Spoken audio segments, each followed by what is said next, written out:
राम राम बहन भाइयों माताओं, ज्ञान का 99 में आप सबका स्वागत है। श्रीमद् भागवत महापुराण तृतीय स्कंद का तीसरा दिन हम सब मिलके सुनते हैं। दूसरे दिन हमने सुना कि काशी, अयोध्या और वृंदावन तीनों का धाम भगवान का धाम है। तो काशी ज्ञान भूमि है, अयोध्या वैराग्य भूमि है, वज्र प्रेम भूमि है। वज्रपन में कृष्ण प्रेम भरा हुआ है। नर्मदा का किनारा तपोभूमि है। नर्मदा के किनारे पर ज्ञान, वैराग्य और भक्ति तीनों सिद्ध हो सकते हैं। भगवान कहते हैं तीर्थ यात्रा करो तो शुभ मन से, पवित्र मन से तीर्थ यात्रा करोगे तो सफल होगे। कृष्ण भगवान ब्रज में नंगे पांव फिरते हैं क्योंकि उनकी गैया के पैरों में भी पगरख नहीं है। तो वे भी कहते हैं मेरे को भी पगरख नहीं चाहिए। जब गैया ने पगरख नहीं पहन रखा है तो मेरे को भी नहीं पहनना है। भगवान कहते हैं जगत में किसी भी स्त्री, पुरुष, जड़ या चेतन वस्तु में आनंद नहीं है। तुम मेरे पास आओ तो मैं आनंद स्वरूप हूँ। आगे विदुर जी वृंदावन में जाते हैं, वहाँ उनको उद्धव जी से वार्तालाप होती है। श्री कृष्ण भगवान की जय। हम उद्धव जी और विदुर जी का वार्तालाप सुनेंगे। 4 आंखें, 64 दांत, 20 हाथ पैर की अंगुलियां, 7 करोड़ 7 कोटि रोम, शरीर में 7 करोड़ रोम रोंगटे होते हैं। हरिजन का अर्थ है हरि के लाडले। विदुर जी और उद्धव जी का दिव्य सत्संग हुआ। मनुष्य संग में जितना समय बिताता है उतना ही वह सही अर्थ में जिया है। संतों के मिलन में केवल परमात्मा की चर्चा होती है। संत से मिलन होने पर तुम अपने लौकिक बातें मत करो। यमुना जी को आनंद हो रहा है कि भगत आज मेरे प्रभु की लीला का वर्णन करेंगे, मेरे श्री कृष्ण की बातें करेंगे, मेरे श्याम सुंदर का गुणवाद करेंगे, लीला गान करेंगे। मैं अपने कृष्ण की लीलाओं का वर्णन सुनूंगी। यमुना जी शांत गंभीर हो गई। उन दो भक्तों ने प्रथम बाल लीला, फिर पोगन लीला, फिर प्रौढ़ लीला आदि सारी लीलाओं का वर्णन संक्षेप में किया। उद्धव जी कहते हैं मुझे प्रभु ने प्रभास में भागवत धर्म उपदेश देकर बंदरिकाश्रम जाने की आज्ञा दी थी। आपके दर्शन से मुझे बहुत आनंद हुआ है। विदुर जी कहते हैं जिस भागवत धर्म का उपदेश आपको भगवान ने दिया था वह मैं सुनना चाहता हूँ। मैं जातिहीन, कर्महीन हूँ, किंतु आप जैसे वैष्णव तो दया के सागर होते हैं। भगवान ने थोड़ी सी कृपा मुझ पर की थी, आप मेरी इच्छा पूर्ण करें। मैं अदम हूँ, फिर भी मैं जो उपदेश आपको प्रभु ने दिया था मैं आपसे श्रवण करने की इच्छा रखता हूँ। आप कृपा करके मुझसे सुनाइए। उद्धव जी कहते हैं आप साधारण मानव नहीं हैं। मनुष्य जब तक दीन और नम्र नहीं हो जाता तब तक वह भगवान को नहीं भाता। जहाँ भी दृष्टि पहुँचे वहाँ श्री कृष्ण के दर्शन की भावना करो, तभी दैन्य भाव आएगा।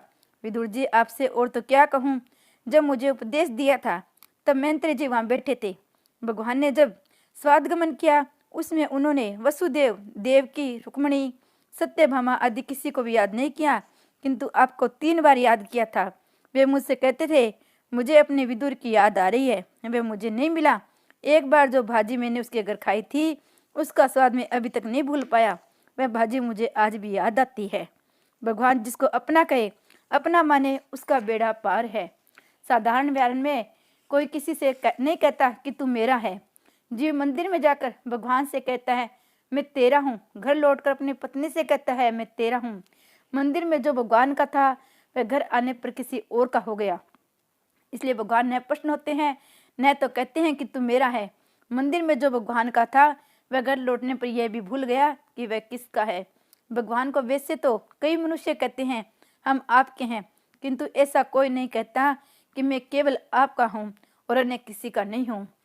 जगत में जब तक मनुष्य किसी अन्य का है तब तक वह भगवान का नहीं हो सकता। भगवान जिसे अपना समझे वह माया के बंधन से मुक्त हो जाता है। भगवान से हर रोज प्रार्थना करो कि आप एक बार कह दे कि तू मेरा है। भगवान जब कहे कि तू मेरा है तभी सच्चा ब्रह्म संबंध होता है। तुलसीदास जी कहते हैं मुझ जैसे कामी को अपना कहने में राम जी को लज्जा होती है। आप राजा धीराज के आंगन में पड़ा हुआ कुत्ता हूँ मैं, मुझे अपने आंगन में पड़ा रहने दीजिए, मुझे अपनाइए। तुलसी कुत्ता राम का, मोतिया मेरा नाम, कंठे डोरी प्रेम की, जित खींचो उत जान। मैंने आपकी पट्टी गले में बांध ली है। मैं पापी हूँ फिर भी आपका हूँ। मैं कुत्ता हूँ राम जी का, परमात्मा ने मुझे अपनाया है। परमात्मा जब आपको अपना ले तब उन्हें जो काम पसंद आए वही काम करो। भोग में संतोष मान लो, किंतु भगवान के भजन में कभी संतुष्ट मत हो। भक्ति में जो संतोष मान लेता है मैं प्रभु के मार्ग में कभी आगे नहीं बढ़ सकता। भक्ति ऐसे करो कि भगवान तुम्हें स्मरण करे, भगवान को तुम्हारी याद सताए। भगवान ने विदुर जी को 3 बार याद किया था। विदुर जी उद्धव जी से पूछते हैं, क्या मुझे सचमुच भगवान ने याद किया था? उद्धव जी कहते हैं, आप बड़े भाग्यशाली हैं, भगवान ने आपको 1 बार नहीं 3 बार याद किया था। उन्होंने ये भी कहा था, सभी को मैंने कुछ न कुछ दिया है, किंतु विदुर जी को मैं कुछ नहीं दे सका। इसलिए मैत्रेय जी को उन्होंने आज्ञा दी कि जब विदुर जी तुमसे मिले तो उन्हें से भागवत धर्म का ज्ञान देना। इस बात को सुनकर विदुर जी की आंखों से अंश्रुधारा बहने निकल गई। प्रेम से विह्वल होकर वे रो पड़े। आत्मान जय गुरु श्रेष्ठ कृष्ण मन से क्षितम ध्यानम गाते भगवते रुरुद प्रेम विहल। परम भक्त उद्धव जी के मुख से भगवान के प्रशंसनीय कार्यों की बात तथा प्रभु के अंतर ध्यान होने की समाचार सुनकर परम धाम जाते समय प्रभु ने मुझे याद किया, ऐसा जानकर उद्धव जी के चले जाने से विदुर जी प्रेम विह्वल होकर रोने लगे। उद्धव जी बद्रिका आश्रम गए। विदुर जी मैत्रेय ऋषि के आश्रम में जाने के लिए निकले। यमुना जी की कृपा करके विदुर जी को भक्ति का दान दिया। यमुना जी ने नवदा भक्ति दी। ज्ञान और वैराग्य के बिना भक्ति दृढ़ भी नहीं होती, सफल भी नहीं होती। ज्ञान और वैराग्य का दान गंगा जी करती है। विदुर जी गंगा के किनारे मैत्रेय ऋषि के आश्रम में आए। गंगा जी बड़ी महिमा है। विदुर जी ने गंगा जी में स्नान किया। गंगा जी के किनारे ये पत्थर भाग्यशाली है, क्योंकि मैत्रेय ऋषि जैसे के चरणों में उन्हें शप्रस लाभ होता रहता है। इन पत्थरों पर वैष्णवों की चरण रज गिरती रहती है। विदुर जी सोच में डूबे हुए हैं कि जातिहीन होने से मुझे मैत्रेय ऋषि उपदेश देंगे या नहीं। मैं जातिहीन अवश्य हूँ, किंतु कर्महीन नहीं हूँ। मैं पापी हूँ, अधम हूँ, किंतु परमात्मा ने मुझे अपनाया है, अतः मैत्रेय ऋषि मुझे अवश्य उपदेश देंगे। भक्ति मार्ग की श्रेष्ठता का यही कारण है कि जब तक परमात्मा का प्रत्यक्ष मिलन न होने पाए तब तक मुक्त ऐसा ही मानता है कि मेरे दोष के कारण मिलन नहीं हो रहा है। भक्ति से दैन्य की उत्पत्ति होती है। ज्ञान मार्ग में योगी ब्रह्म रूप होने लगता है, किंतु अभिमान होने के कारण भूतों का पतन भी हो जाता है। आश्रम में आकर विदुर जी ने मैत्रेय जी को साष्टांग प्रणाम किया है। उनके विनय विवेक से सभी को आनंद हुआ। मैत्रेय ऋषि कहते हैं, विदुर जी मैं आपको पहचानता हूँ। आप साधारण व्यक्ति नहीं है, आप तो यमराज के अवतार हैं। मांडव्य ऋषि के श्राप के कारण दासी पुत्र के रूप में शूद्र के घर आपका जन्म हुआ है। एक बार कुछ चोरों ने राजकोष से चोरी की। चोरी करके वे भागने लगे। राजा के सेवकों को इस चोरी का समाचार मिला तो उन्होंने चोरों का पीछा किया। राजा के सैनिकों को पीछे आते देखकर चोर घबरा गए। चोरी का माल साथ भागना मुश्किल था। इतने में वे रास्ते के मांडव्य ऋषि के आश्रम में आया तो चोरों ने चुराई हुई सारी धन संपत्ति उसी आश्रम में फेंक दी और भाग खड़े हुए। राजा के सैनिक पीछा करते हुए आश्रम में आए। वहां राजकोष से चुराई गई सारी धन संपत्ति को देखकर उन्होंने मान लिया कि मांडव्य ऋषि ही चोर है। उन्होंने ऋषि को पकड़ा, धन संपत्ति के साथ राजा के समक्ष उपस्थित कर दिया। राजा ने देहांत दंड दिया। अब मांडव्य ऋषि को वंश संपत्ति कर खड़ा कर दिया गया। वे वहीं पर गायत्री मंत्र का जप करने लगे। मांडव्य मरते ही नहीं है। ऋषि को दिव्य तेज देखकर राजा को लगा कि ये तो कोई तपस्वी महात्मा लगते हैं। राजा भयभीत हो गया। ऋषि की वध स्तंभ से नीचे उतारा गया। सारी बात जानकर राजा को दुख हुआ और पश्चाताप होने लगा कि मैंने निरपराध ऋषि को सूली पर चढ़ाना चाहा। मांडव्य ऋषि से क्षमा करने के लिए प्रार्थना की। मांडव्य ऋषि कहते हैं, राजन तुम्हें तो मैं क्षमा कर दूंगा, पर यमराज से पूछूंगा मुझे ऐसा दंड क्यों दिया। मैंने कोई पाप नहीं किया, फिर भी मुझे ऐसा दंड क्यों दिया।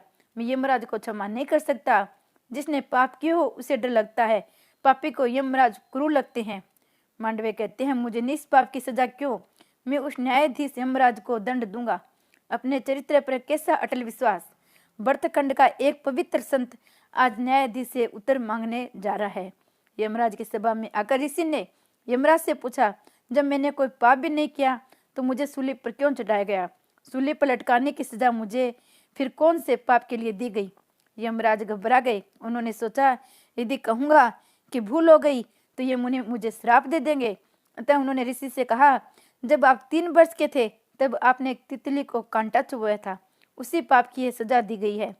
जाने या अनजाने जो भी पाप किया जाए उसका दंड भुगतना ही पड़ता है। भगवान पाप को नहीं स्वीकार करते।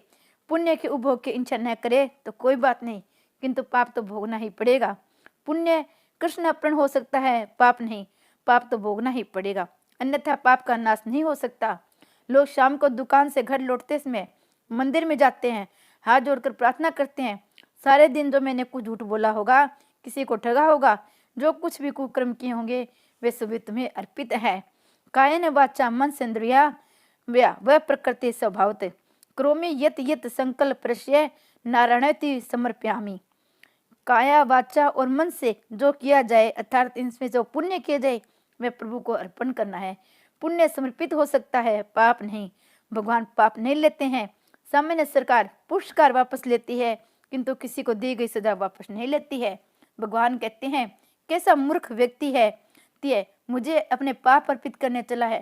परमात्मा को हमेशा पुण्य समर्पित करो। सदा यही सोचो कि पाप की सजा मैं सह लूंगा और ठाकुर जी को पुण्य अर्पित करूंगा। ठाकुर जी को सर्वोत्तम वस्तु अर्पित करनी चाहिए, इसका नाम ही भक्ति है। भगवान को पुण्य के समर्पित किए जाने चाहिए। मांडव्य ऋषि ने यमराज से पूछ कहा, शास्त्र की आज्ञा है, यदि अज्ञान अवस्था में कोई मनुष्य कुछ पाप कर दे तो उसका उसे स्वप्न में दंड दिया जाए। मैं बालक था, अतः अबोध था, इसलिए उस समय किए गए पाप की सजा तुम्हें मुझे स्वप्न में देनी चाहिए थी। तुमने मुझे आरोग्य प्रकार से दंड दिया है, अतः मैं तुम्हें श्राप देता हूँ कि तुम्हारा जन्म शूद्र योनि में होगा। इस प्रकार मांडव्य ऋषि के श्राप के कारण यमराज जी को विदुर जी के रूप में दासी के घर जन्म लेना पड़ा। देव से भूल होने पर उसे मनुष्य बनना पड़ा, और मनुष्य भूल करे तो उसे 4 पग वाला पशु बनना पड़ता है। पापी मनुष्य पशु बनता है। विदुर जी कहते हैं, एक बार मुझसे भूल हो गई तो मुझे देव से मनुष्य बनना पड़ा। अगर मैं असावधान रहा तो मुझे पशु बनना पड़ेगा। फिर इसके बाद मैत्रेय जी विदुर जी से अनेक प्रश्न पूछे। भगवान करता है, फिर भी कल्प के आरंभ में इस सृष्टि की रचना उन्होंने कैसी की। संसार में सभी लोग सुख के लिए प्रयत्न करते हैं, फिर भी न तो उनका दुख दूर होता है न उन्हें सुख मिलता है। ऐसा क्यों? इस प्रश्नों का उत्तर मिले ऐसी कथा कीजिए, भगवान की लीलाओं का वर्णन कीजिए। मैत्रेय जी ने कहा, सृष्टि की उत्पत्ति की कथा भागवत में बार बार आती है। तात्विक दृष्टि से जगत मिथ्या है, अतः साधु ने उसका धिक्कार विचार नहीं किया है, किंतु सृष्टि के कर्ता का बार बार विचार किया है। परमात्मा को माया का स्पर्श हुआ तो उसने संकल्प किया कि मैं एक से अनेक बनूं। एवं बहुश्यामा, पुरुष में से प्रकृति, प्रकृति में से महंत तत्व, महंत तत्व में से अहंकार उत्पन्न हुआ। अहंकार के 4 प्रकार है। फिर पंच तन्मयता से 5 महाभूतों की उत्पत्ति हुई, किंतु ये तत्व स्वयं कुछ भी क्रिया नहीं कर सकते थे, अतः ईश्वर ने हरेक वस्तु में प्रवेश किया। उपनिषद में कहा, प्रत्येक वस्तु में प्रभु ने प्रवेश किया है, अतः सारा जगत परमात्मा का मंगलमय स्वरूप है। भगवान की नाभि से कमल उत्पन्न हुआ, उनमें से ब्रह्मा प्रकटे। ब्रह्मा जी ने कमल का मुख खोजने का प्रयत्न किया तो चतुर्भुज नारायण के दर्शन हुए। ब्रह्मा जी ने उनका स्वागत किया। स्तुति और संपत्ति भगवत कृपा का फल नहीं है, प्रबंध का फल है। भगवान जिस पर कृपा करते हैं उसका मन शुद्ध होता है। बिना मन शुद्धि के ईश्वर का दर्शन नहीं होता। ईश्वर के दर्शन के बिना जीवन सफल नहीं होता है। जिसने मुझे जन्म दिया उसी को जानने का मैंने प्रयत्न भी नहीं किया। मेरे जैसा मूर्ख और कौन होगा। ब्रह्मा जी को डर लगा संसार में आने पर इंद्रियां कहीं गलत रास्ते पर न चले जाए। ब्रह्मा जी ने सृष्टि का निर्माण किया, काम को जन्म दिया। काम ने प्रथम पिता को मोहित किया। प्रथम हुए शिव शंभु मनु और शत्रुपा रानी। उस समय पृथ्वी तो रसाल में डूबी हुई थी। ब्रह्मा ने सोचा प्रजा का निर्माण तो करूं, किंतु उसे बसाऊं कहाँ। अतः नासिका से ब्रह्म भगवान प्रकट हुए। उन्होंने पृथ्वी को पानी से बाहर निकाला, रास्ते में हिरण्याक्ष को मारा। पृथ्वी का शासन मनु के हाथ में सौंपकर भगवान सब धाम लौट गए। विदुर जी ने कहा, आपने तो बहुत ही संक्षिप्त कथा सुनाई, इस कथा का रहस्य क्या है? वह हिरण्याक्ष कौन था? धरती रसाल में क्यों डूबी? वराह नारायण का चरित्र मुझे सुनाइए। ये कथा मैत्रेय जी ने विदुर जी को सुनाई और सुखदेव जी ने परीक्षित को सुनाई। दिति कश्यप ऋषि की धर्म पत्नी थी। एक दिन सायकाल को दिति श्रृंगार करके पति के पास आई और काम सुख का उपभोग करने की इच्छा प्रकट की, क्योंकि वह कामातुर हो गई थी। कश्यप ने कहा, देवी ये समय सायकाल का है, ये समय काम सुख के लिए उपयुक्त नहीं है, इस समय कामाधीन होना ठीक नहीं है। जाओ दीपक जलाओ। शास्त्र में कहा गया है, सौभाग्यवती स्त्री में लक्ष्मी का अंश है। सायकाल के समय लक्ष्मी नारायण घर आते हैं। उसमें घर बंद होगा तो लक्ष्मी जी जय श्री कृष्ण कहते हुए वापस लौट जाएगी। आज का तथाकथित सुधरे हुए लोग खास करके शाम को ही ताला लगाकर बाहर निकल पड़ते हैं। घूमने जाना हो तो सूर्यास्त के पहले घर में लौट आना चाहिए। स्त्रियों को चाहिए शाम को घर के बाहर भटकते न फिरे। संध्या समय तुलसी की पूजा करे, वहां दीपक जलाओ, भगवान के आगे धूप दीप जलाओ। मनुष्य के हृदय में अंधकार है, वह प्रकाश जलाना है। दसम स्कंद की कथा है। गोपियां यशोदा जी से फरियाद करती है कि कन्हैया हमारा माखन चुरा कर खा जाता है। तो यशोदा कहती है, अंधेरे में माखन रखा करो जिसे कन्हैया उसे देख न पाए। गोपियां कहते हैं, माखन तो अंधेरे में रखा था, किंतु कन्हैया के आते ही वहां उजियारा हो जाता है। श्री कृष्ण भगवान की जय।